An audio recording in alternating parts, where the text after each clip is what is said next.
की बात है। भानपुर नाम का एक गांव था। उस गांव के लोग बहुत मेहनती थे। वे रोजमर्रा की जिंदगी में हमेशा व्यस्त रहते थे। उसी गांव के किनारे एक घर था। उस घर में 2 लोग रहते थे, बिरजू और चंपा। ये हमेशा लड़ाई करते थे क्योंकि बिरजू बहुत आलसी किस्म का आदमी था, लेकिन उसके अंदर एक अजीब सा हुनर था। जब भी वह फिश बिरयानी बनाता, लोग उसकी महक से पागल हो जाते थे। और जैसे ही वह अपना ठेला गांव में लगाता, वैसे ही लोगों की भीड़ जमा हो जाती थी। क्योंकि बिरजू आलसी होने के कारण हफ्ते में सिर्फ 2 ही दिन दुकान खोलता था, जिससे उसकी पत्नी चंपा से उसकी जमती नहीं थी। एक सुबह की बात है।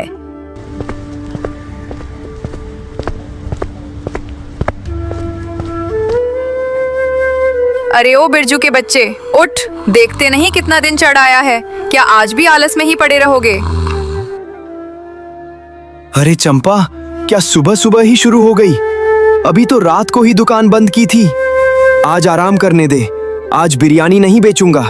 कोई बहाना नहीं चलेगा। याद है ना, पिछली हफ्ते तूने सिर्फ एक ही दिन ठेला लगाया था। गांव के लोग पूछ रहे हैं, ग्राहक खाली हाथ लौट रहे हैं। उठो और अभी के अभी तालाब से ताजी मछलियां लेकर आओ। अरे मेरी सीधी सादी चंपा, तू भी ना, इतना क्या परेशान होना? लोग इंतजार करते हैं तो करने दे। बिरयानी तो 2 दिन बाद भी उतनी ही स्वादिष्ट बनेगी। आज बहुत थकान है, मैं नहीं जा रहा। तुम कभी नहीं सुधरोगे। लोग तुम्हारी बिरयानी की खुशबू के दीवाने हैं और तुम उनके साथ ये नाइंसाफी करते हो। मैं यहाँ दिन रात मेहनत करती हूँ और तुम बस सोते रहते हो। अगर आज तुम मछली लाने नहीं गए तो मैं आज खुद ठेला लेकर पूरे गांव में तुम्हारी सारी अलमारी के कपड़े बेच आऊंगी। चंपा का ये रौद्र रूप देखकर बिरजू समझ गया कि अब बात बढ़ गई है।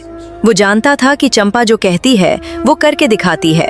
उसने हार मानते हुए आह भरी। अरे बाबा रे बाबा, ठीक है ठीक है, इतना गुस्सा क्यों हो रही है? जा रहा हूँ। चंपा को किसी तरह शांत करके बिरजू अनिच्छा से घर से निकला। उसके पैरों में जैसे जान ही नहीं थी। आलस के कारण वो धीमी गति से चल रहा था। चलते चलते रास्ते में एक पेड़ के नीचे रुक जाता है।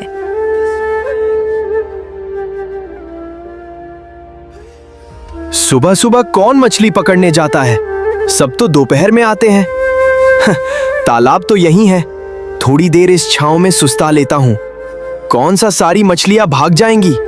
अरे नहीं नहीं, चंपा ने कहा था जल्दी आने को। वह तुरंत तेजी से कदम बढ़ाते हुए वो तालाब के किनारे पहुंचा। तालाब के शांत पानी को देखकर उसे थोड़ी तसल्ली हुई, लेकिन जब उसने मछुआरों की जगह पर नजर डाली तो उसका दिल बैठ गया। तालाब के किनारे सिर्फ एक ही आदमी बैठा था, गजोधर भैया, जो गांव में सबसे जल्दी मछली पकड़कर बाजार में बेच देते थे। अरे गजोधर भैया, आज सुबह सुबह ही काम पर लग गए। अरे बिरजू, तुम? हाँ भाई, अब क्या करें, ये तो रोज का काम है। तुम इतने लेट क्यों आए? तुम्हारी बिरयानी की खुशबू के दीवाने तो सुबह से ही मछली तलाश रहे थे। क्या मतलब तलाश रहे थे? मछलियां कहाँ हैं? मछली? अरे मेरे भाई, मैं तो अब घर जा रहा हूँ। तुम आज फिर लेट हो गए। तालाब में जितनी भी बढ़िया और ताजी मछलियां थीं, सब मैंने पकड़ ली और बाजार में बेच भी आया। अब तो बस छोटी मोटी मछलियां बची हैं जो तुम्हारी बिरयानी के लायक नहीं है। ये क्या कर दिया गजोधर भैया? अब मैं चंपा को क्या जवाब दूंगा? बिरयानी के लिए मुझे खास मछलियां चाहिए थीं। देखो बिरजू, तुम्हारा हुनर लाजवाब है। तुम्हारी बिरयानी का जादू पूरे भानपुर में चलता है। लेकिन एक बात हमेशा याद रखना, आलस से धंधा नहीं चलता। थोड़ा समय से आओ, यही ठीक रहेगा। ग्राहक की सेवा करनी है तो तुम्हें सुबह सूरज उगने से पहले उठना होगा, न कि सूरज चढ़ने के बाद। गजोधर भैया की बातें सुनकर और खाली तालाब देखकर बिरजू का आलस तुरंत काफूर हो गया। उसे अब चंपा के गुस्से और गांव के ग्राहकों की निराशा दोनों का डर सताने लगा। वह जानता था कि अगर आज बिरयानी नहीं बनी तो भर में भूचाल आ जाएगा। उसने फौरन बाजार की ओर भागना शुरू कर दिया। बिरजू बाजार पहुंचा। यहाँ सुबह का समय होने के कारण भी मछली बाजार में थोड़ी बहुत भीड़ थी। उसे लगा कि यहाँ तो ताजी मछली जरूर मिलेगी। वह एक मछली वाले के दुकान पर गया। हो भाई, ये ताजी वाली मछलियां किस भाव दे रहे हो? अरे बिरजू भाई, तुम यहाँ? क्या बात है, आज खुद जाल नहीं डाला? भाव पूछो मत, आज सुबह की ताजी माल है, एकदम ऊंची कीमत पर मिलेगा। क्या ऊंची कीमत? कल तो इसी मछली का भाव कम था। तुम क्या लूट मचा रहे हो? मुझे इतनी सारी मछलियां चाहिए, कुछ तो रहम करो। तुम्हारी बिरयानी इतनी मशहूर है और तुम भाव की चिंता कर रहे हो। उसने एक ऊंचा भाव बताया जो सामान्य से लगभग दोगुना था। ये सरासर बेईमानी है। तुम मेरी मजबूरी का फायदा उठा रहे हो। अरे बिरजू भाई, इतना क्या मगजमारी कर रहे हो? यह बाजार है, लेना है तो लो, नहीं तो आगे बढ़ो। मंगल भाई की मछली ताजी होती है। तुम्हें बिरयानी बनानी है तो पैसे तो लगाने पड़ेंगे ना। ग्राहक की इस टिप्पणी ने बिरजू के गुस्से को और भड़का दिया। वह गुस्से से तमतमा उठा और मछली वाले से चिल्लाकर बोला, तुम सब मिलकर मुझे लूट रहे हो। ठीक है, मेरी मजबूरी है, आज लूटना है तो लूट लो। मजबूरी में बिरजू ने मुंह मांगी कीमत पर जितनी मछलियों की उसे जरूरत थी उतनी खरीद ली। उसकी जेब खाली हो चुकी थी और उसका मन गुस्से और निराशा से भरा था। मछलियां लेकर बिरजू तेजी से घर की ओर चल दिया। आज उसे हर हाल में फिश बिरयानी का जादू दिखाना था, ताकि उसके आलस के कारण हुआ ये महंगा सौदा ग्राहकों की भीड़ से सफल हो सके। वह तुरंत घर आकर मछलियों को अच्छे तरीके से धोकर बिरयानी बनाना शुरू करता है और बिरयानी बनते ही वह तुरंत अपना ठेला गांव में लगा देता है। जैसे ही उसने बिरयानी के बड़े पतीले का ढक्कन हटाया, खुशबू का सैलाब उमड़ पड़ा। लोग काम धाम छोड़कर ठेले की तरफ भागने लगे। मिनटों के अंदर ठेले पर भारी भीड़ जमा हो गई। बिरजू भाई, जल्दी करो, एक प्लेट लगाओ। अरे वाह, आज तो खुशबू कमाल की है। लगता है बिरजू भाई ने आज फिर कोई नया जादू किया है। लोग बेसब्री से लाइन में खड़े थे। जब पहली प्लेटें ग्राहकों तक पहुंची और उन्होंने पहला निवाला लिया तो उनके चेहरे खिल उठे। एक बुजुर्ग ग्राहक ने आनंद से आंखें बंद कर लीं और कहा, आहा, बिरजू, तुम्हारी बिरयानी में वो स्वाद है जो किसी और चीज में नहीं। ये महंगी मछलियों का स्वाद नहीं, ये तो तुम्हारे हाथ का जादू है। इसकी खुशबू ही आधी पेट भर देती है। सही कहा। भले ही हफ्ते में 2 ही दिन दुकान खोलो, लेकिन जब खोलते हो तो पूरा गांव मदहोश हो जाता है। ऐसी फिश बिरयानी पूरे जिले में नहीं मिलेगी। सच में लाजवाब। सारे ग्राहक बिरजू की बिरयानी की तारीफों के पुल बांध रहे थे। वे बिरजू के स्वाद की, उसकी अद्भुत कला की बड़ाई कर रहे थे। 1 घंटे के अंदर ही सारी बिरयानी बिक गई। बिरजू ने महंगी मछली खरीदी थी, लेकिन उसकी बिक्री इतनी शानदार हुई कि उसका मुनाफा सामान्य दिनों से भी ज्यादा था। शाम को जब बिरजू और चंपा हिसाब लगा रहे थे तो चंपा के चेहरे पर संतोष था। देखा चंपा, मेरा हुनर हमेशा जीतता है। हुनर तो है, लेकिन अगर आज आलस के कारण तुम बाजार नहीं जाते और इतनी महंगी मछली नहीं लाते तो हमारा मुनाफा और कितना ज्यादा होता, सोचा है? तुम सही कह रही हो चंपा। आज के बाद आलस नहीं, हुनर को समय पर इस्तेमाल करना भी एक कला है। उस दिन के बाद बिरजू ने अपनी आदत बदलने का फैसला किया और फिर दोनों सो गए।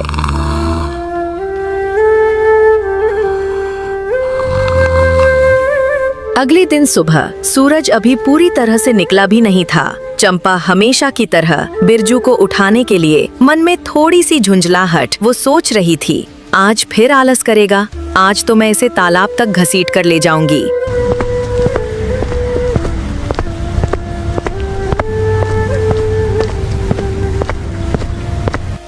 चंपा ने कमरे का दरवाजा खोला, लेकिन बिस्तर खाली देखकर वो हैरान रह गई। अरे बिरजू कहाँ गया? बेजू, ओ बेजू, कहाँ हो? कोई जवाब नहीं आया। चंपा को लगा कि शायद वो फिर से कहीं जाकर पेड़ के नीचे सो गया होगा। वो गुस्से से रसोई की ओर मुड़ी कि देखे शायद पानी पीने गया हो, लेकिन जैसे ही वो रसोई के दरवाजे पर पहुंची, उसके कदम ठिठक गए। रसोई में चूल्हे पर आग जल रही थी। बिरजू, जिसे वो हमेशा आलस की मूर्ति समझती थी, पूरी लगन से काम में जुटा हुआ था। वो धीमी आंच पर मसाला भून रहा था। कल की घटना से सबक लेकर वो आज सुबह सूरज निकलने से भी पहले उठ चुका था। मैं कितनी खुश हूँ बिरजू, तुम्हें इस तरह काम करते देखकर मुझे बहुत संतोष मिला। अब मुझे विश्वास हो गया कि तुम्हारा हुनर और तुम्हारी मेहनत दोनों मिलकर हमें दूर तक ले जाएंगे। देखा, एक दिन का नुकसान और तुम्हारी डांट मेरे आलस को दूर भगाने के लिए काफी थी। अब रोज ताजी फिश बिरयानी बनेगी और समय पर ठेले पर बिकेगी। उस दिन भी बिरजू ने अपनी बिरयानी का ठेला गांव के मुख्य चौराहे पर लगाया। सूरज की रोशनी में बिरयानी की खुशबू हवा में तैर रही थी और गांव के लोग लाइन लगाना शुरू ही कर रहे थे। तभी भीड़ से हटकर एक असामान्य व्यक्ति ठेले की तरफ आया। ये गांव का कोई आम आदमी नहीं था। उसने पैंट शर्ट पहन रखी थी जो भानपुर के साधारण परिवेश में बहुत अलग दिखती थी। उसके जूते पॉलिश थे जो किसी काम से शहर से भानपुर आया हुआ था। अरे भाई, ये क्या बेच रहे हो? जी ये फिश बिरयानी है बाबूजी, पूरे भानपुर में मशहूर है। ठीक है, मुझे एक प्लेट लगा कर दो। बिरजू ने तुरंत ताजी महकती हुई बिरयानी की एक प्लेट परदेशी बाबू को दी। परदेशी बाबू ने थोड़ा संकोच करते हुए पहला निवाला लिया। जैसे ही बिरयानी उनके मुंह में गई, परदेशी बाबू की आंखें आश्चर्य से फैल गईं। बिरयानी का स्वाद सचमुच अजीब था। मसालों का ऐसा संतुलन, मछली की ताजगी और बिरजू के हाथ का वह अजीब सा हुनर, सब कुछ मिलकर एक ऐसा स्वाद पैदा कर रहे थे जो उन्होंने पहले कभी नहीं चखा था। ये स्वाद सिर्फ स्वादिष्ट नहीं था, बल्कि इतना खास था कि उन्हें तुरंत समझ आ गया कि ये कोई साधारण पिग्ड वाइन नहीं है। बस करो बिरजू, मुझे अब और नहीं चाहिए। स्वाद अच्छा नहीं, बल्कि यह अद्भुत है। ऐसा स्वाद मैंने आज तक नहीं चखा। सुनो बिरजू, यह बिरयानी सिर्फ भानपुर गांव के लिए नहीं बनी है। ये जो भी बचा है, ये सारी की सारी बिरयानी मैं खरीद रहा हूं, अभी के अभी। तुम मुझे बताओ, ये सारा माल कितने में दोगे? गांव के लोग और बिरजू सब हक्के बक्के रह गए। किसी ने सपने में भी नहीं सोचा था कि कोई व्यक्ति ठेले पर आकर सारा माल खरीद लेगा। बाबूजी 500 में सारी ले लो। ये लो, जो भी तुम्हारी कीमत है उससे थोड़ा ज्यादा ही दे रहा हूं। अब ये सारी बिरयानी मेरी हुई। बिरजू पैसे पाकर बहुत खुश होता है। वह तुरंत ठेले और ग्राहकों को छोड़कर घर निकल जाता है और परदेशी बाबू सारी बिरयानी लेकर रफू चक्कर हो जाते हैं। बचते हैं सिर्फ रोज के वही गरीब किसान ग्राहक जो अपना काम धंधा छोड़कर उसके ठेले पर खाने आए थे। बिरयानी न मिलने के कारण वे सभी आग बबूला हो गए थे। हद हो गई। मैंने तो अपना काम छोड़कर आया था कि आज बिरजू भाई की गर्मा गर्म बिरयानी खाऊंगा। अब देखो, सारा माल एक ही आदमी उठा ले गया, हमें पूछा तक नहीं। यही होता है जब हुनर के साथ लालच जुड़ जाता है। अब वो बिरजू हफ्ते में एक दिन दुकान खोले या 2 दिन, उसे फर्क नहीं पड़ता। उसे तो एक ही झटके में सारी कमाई मिल गई।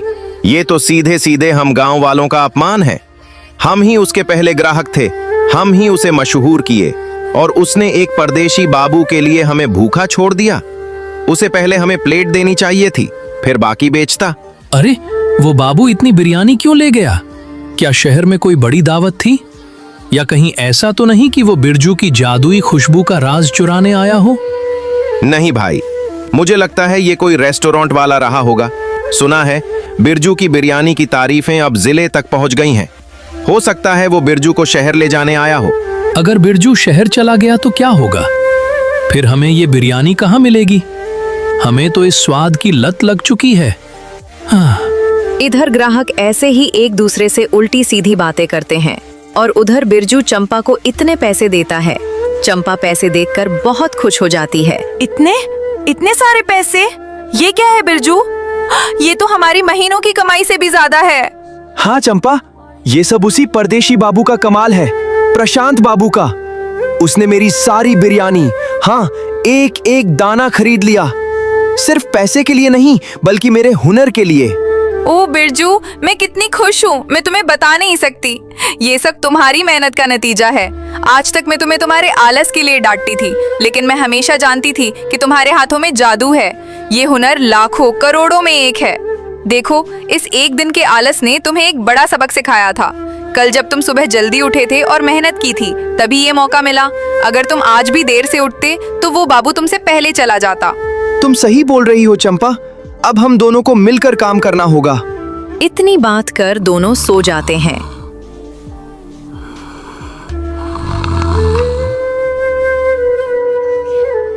और अगली सुबह फिर बिरजू अपना ठेला चौपाल पर लगा देता है।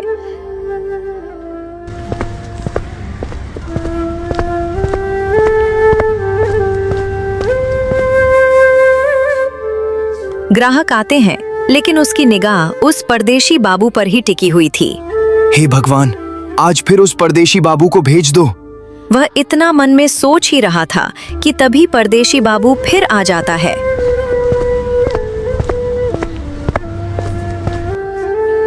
सुनो भाई, आज भी सारी बिरयानी पैक कर दो। इतना सुनते ही बिरजू बहुत खुश होता है। जी बाबूजी, रुकिए, बस 1 मिनट का समय दो। परदेशी बाबूजी पैसे देकर सारी बिरयानी लेकर चले जाता है और बिरजू भी पैसे लेकर अपने घर चले जाते हैं।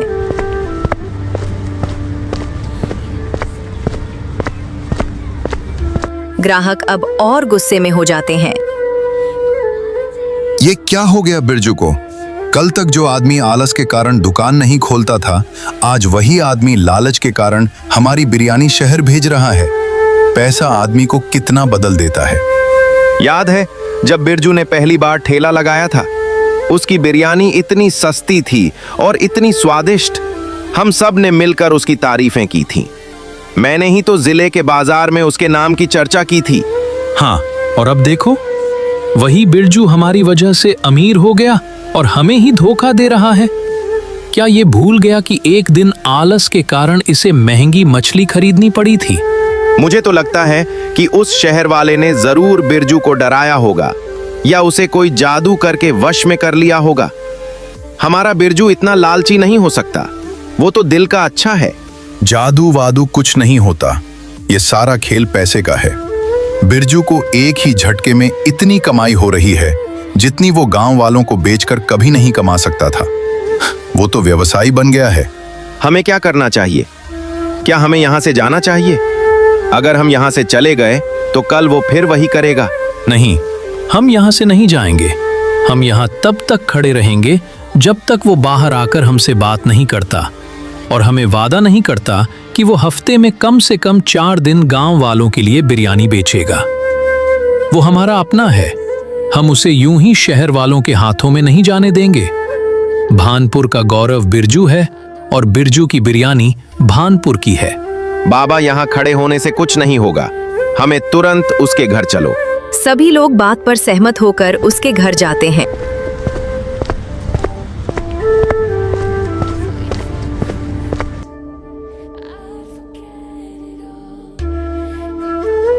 तो तुम यहाँ छिपे थे बिरजू? हमें लगा कि तुम शहर भाग गए, हमें धोखा दे दिया। तुम भूल गए क्या बिरजू? हम ही ने तुम्हें बिरयानी बनाने के लिए प्रेरित किया था, हम ही ने तुम्हें आलस से निकाला था। आज तुम इतने लालची कैसे हो गए? तुम्हारी बिरयानी मेरी रोज की खुराक थी और तुमने एक शहर के बाबू के लिए हम सबको भूखा छोड़ दिया। हमें लगा तुम अपने हो। बिरजू, हम जानते हैं कि तुम्हें पैसों की जरूरत है, लेकिन क्या तुम भूल गए कि तुम्हारा ये हुनर और ये खुशबू भानपुर की विरासत है? तुम हमें छोड़कर नहीं जा सकते। तुम्हारा ठेला सिर्फ गांव के लिए है। हमें पैसे नहीं चाहिए बिरजू, हमें हमारा स्वाद वापस चाहिए। तुमने हमारी कला बेच दी। बताओ कितने में बेची अपनी रेसिपी? मेरे गांव वालों, मैं जानता हूं कि आप सब नाराज हैं, आप सबका गुस्सा जायज है। मैंने आपको भूखा रखा और इसके लिए मैं दिल से माफी मांगता हूं, लेकिन मेरी बात भी सुनिए। मैंने आपकी बिरयानी बेची नहीं है, मैंने अपने हुनर का सम्मान किया है। मुझे हमेशा आलसी कहा जाता था। आप ही सब जानते हैं कि मैं हफ्ते में सिर्फ 2 ही दिन ठेला लगाता था, क्योंकि मेरी हिम्मत नहीं होती थी। आप सब ने ही मेरी बिरयानी को महान बनाया है। मैं भानपुर को और आपको कभी नहीं भूल सकता और ना ही छोड़ सकता हूं। कल से सबको बिरयानी मिलेगी, ये हमारा वादा है।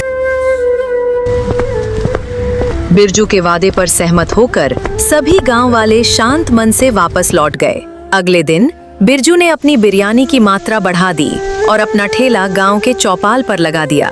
आज बिरजू से पहले ही ग्राहक खाने के लिए पहुंच गए थे। ग्राहकों के मन में सिर्फ एक ही डर था कि कहीं कहानी फिर से न दोहराई जाए और परदेशी बाबू प्रशांत न आ जाए। हे भगवान, आज सब कुछ सही सही रखना और कहीं ऐसा न हो कि परदेशी बाबू फिर आ जाए और सारी बिरयानी पैक कराकर शहर लेकर चला जाए। गांव वाले इतना सोच ही रहे होते हैं कि तभी परदेशी बाबू आ जाता है। परदेशी बाबू ठेले पर इतनी ज्यादा बिरयानी देखकर बहुत खुश होता है। क्या बात है बिरजू भाई, आज मानना पड़ेगा कि तुमने बिरयानी ज्यादा बना दी। आज मुझे बिरयानी ज्यादा चाहिए भी थी, इसलिए सारी की सारी बिरयानी पैक कर दो और आज मैं खुशी से तुम्हें कुछ पैसे ज्यादा भी दूंगा। इतनी बात सुनकर ग्राहक और बिरजू दोनों हक्के बक्के रह गए।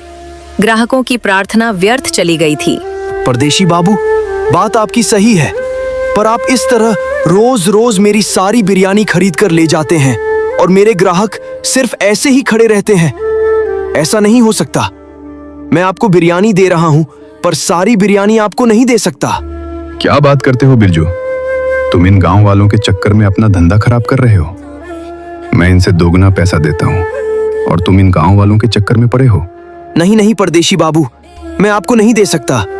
आपको थोड़ी बिरयानी चाहिए तो ले लो, पर मैं सारी बिरयानी नहीं दे सकता, क्योंकि मेरे मुसीबत के वक्त मेरे गांव ने ही मेरा साथ दिया था। आज मेरा नाम बिका है तो सिर्फ मेरे गांव की वजह से बिका है। मैं उनके साथ विश्वासघात नहीं कर सकता। जैसे ही बिरजू ने मना किया, ठेले के पास खड़े काका, जो गांव के सबसे सम्मानित व्यक्ति थे और पूरी बातचीत सुन रहे थे, तुरंत बोल पड़े। क्या बोल रहे हो बिरजू? तुम पागल हो गए हो? अरे कौन नहीं चाहता कि अपने गांव का नाम हो? अगर आज परदेशी बाबू इतनी दूर आया है तो कहीं ना कहीं अपने गांव का भी नाम हुआ है। ऐसा करो, जितनी बिरयानी है सारी की सारी परदेशी बाबू को दे दो। आज हम सभी लोग बिरयानी नहीं खाएंगे। बिरजू और सारे ग्राहक ये सुनकर चौंक गए। काका, क्या बात कर रहे हो? ऐसा कैसे बोल सकते हो? आपका दिमाग तो सही है। मेरा दिमाग पूरा सही है। मैं जितना बोल रहा हूँ उतना करो। समझ में आया? बिरजू काका की बात मानकर सारी बिरयानी पैक कर देता है। परदेशी बाबू खुशी खुशी पैसे देकर बिरयानी लेकर तुरंत चला जाता है। परदेशी बाबू के जाते ही बिरजू तुरंत काका से पूछ पड़ता है। तो काका, अब क्या करें? बोलिए। अब आप जैसा बोलेंगे हम सभी वैसे ही करेंगे। मेरे साथ सिर्फ 2 लोग चलो।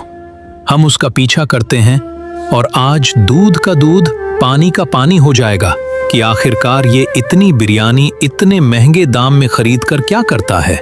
काका की बात मानकर 2 युवा बिरजू और मलखान काका के साथ तुरंत निकल पड़ते हैं। वे शहर पहुंचकर देखे कि शहर के एक भीड़ भाड़ वाले चौराहे पर उन्होंने देखा कि वही शहरी बाबू प्रशांत एक ठेले पर बिरयानी बेच रहा था। आओ आओ मेरे शहर के लोगों, ले लो बिरयानी बड़े सस्ते दामों में। सिर्फ 50 रुपए प्लेट है, ज्यादा महंगी नहीं। काका, बिरजू और मलखान ये देखकर हक्के बक्के रह गए, क्योंकि बिरजू को वह बिरयानी मुश्किल से 10 रुपए प्रति प्लेट में बेच रहा था और प्रशांत बाबू उसे 5 गुना ज्यादा रेट 50 रुपए पर बेच रहा था। देख लो बेटा बिरजू, ये बिरयानी लेकर गांव से शहर आता है और फिर इसे 5 गुना दाम में बेचता है। और देखो, खाने वाले सिर्फ गरीब और मजदूर लोग हैं। अब आप ही निर्णय करो, क्या इसे बिरयानी देनी चाहिए या नहीं? काका, मुझे बिरयानी देने में कोई दिक्कत नहीं है, पर वो हम इतने महंगे दाम में क्यों बेचे? जब हमें थोड़ा महंगा बेचकर घर चल जाता है तो हम इतना महंगा करके क्यों बेचें? काका, तुरंत उसके पास चलो, मुझे उससे जवाब सवाल करना है। नहीं नहीं बिरजू, हम उसके पास नहीं जाएंगे। कल जब वो यहाँ अपने ठेले पर आएगा तब हम उससे बात करेंगे और उसे हम 5 गुना दाम पर बिरयानी बेचेंगे। हाँ, और जैसे ही अपने पास कुछ पैसे हो जाएंगे वैसे ही शहर में भी अपना एक ठेला लगा लिया जाएगा। ठीक है काका, अब घर चलो, जो होगा देखा जाएगा। इतनी बात कहकर सब अपने अपने घर चले जाते हैं। अगली सुबह होते ही बिरजू अपना ठेला गांव में लगा देता है, लेकिन आज उसने बिरयानी कम बनाई थी। थोड़ी देर इंतजार करने के बाद फिर से शहरी बाबू प्रशांत बिरजू के ठेले पर आता है। बिरजू भाई, आज भी सारी बिरयानी पैक कर दो, क्योंकि आपकी बिरयानी मैं गरीब और अनाथ लोगों को ले जाता हूँ। आप गलत न सोचें, आपकी बिरयानी खाकर लोग आपको पुण्य देंगे। पुण्य पाप का फैसला करने वाले आप कौन होते हैं? मैंने सब कुछ अपनी आंखों से देख लिया है। तुम मुझसे सस्ते दाम में बिरयानी ले जाते हो और शहर जाकर 5 गुना दाम में बेचते हो। तुम्हें शर्म नहीं आती? क्या बात कर रहे हो बिरजू? उल्टी सीधी बातें करके अपना दिमाग मत खराब करो। हाँ, मैं सस्ते दामों में बिरयानी ले जाता हूँ। अगर मैं उसे महंगे दाम में नहीं बेचूंगा तो मेरा घर कैसे चलेगा? घर चलाने के लिए क्या तुम गरीब लोगों का खून चूसोगे? अरे कुछ तो शर्म करो। हम बस थोड़े दम में खुश रह सकते हैं। इतना भी किसी से मत लो कि वो अपनी रोजी रोटी कमाना छोड़ दे। तुम मुझे साफ साफ बताओ कि बिरयानी दोगे या नहीं, क्योंकि मेरे पास समय नहीं है। तुम नहीं दोगे तो कोई दूसरा देगा, पर देगा जरूर। नहीं दूंगा। अब मेरी बिरयानी सिर्फ मेरे गांव वालों के लिए बनेगी, चाहे बिके या न बिके। बिरजू की इतनी बात सुनकर प्रशांत बाबू गुस्से में आग बबूला हो गए और वहां से जाने लगा। तभी काका बोल पड़े। रुको बाबूजी, बिरजू का फैसला सही है, तुम यहाँ से जाओ। प्रशांत के जाने के बाद गांव वाले खुश होकर बिरयानी खाने के लिए बिरजू के ठेले पर जमा हो गए। बिरजू को अपने हुनर पर गर्व महसूस हुआ। आज उसने पैसों से ज्यादा अपने गांव और ईमानदारी को चुना था।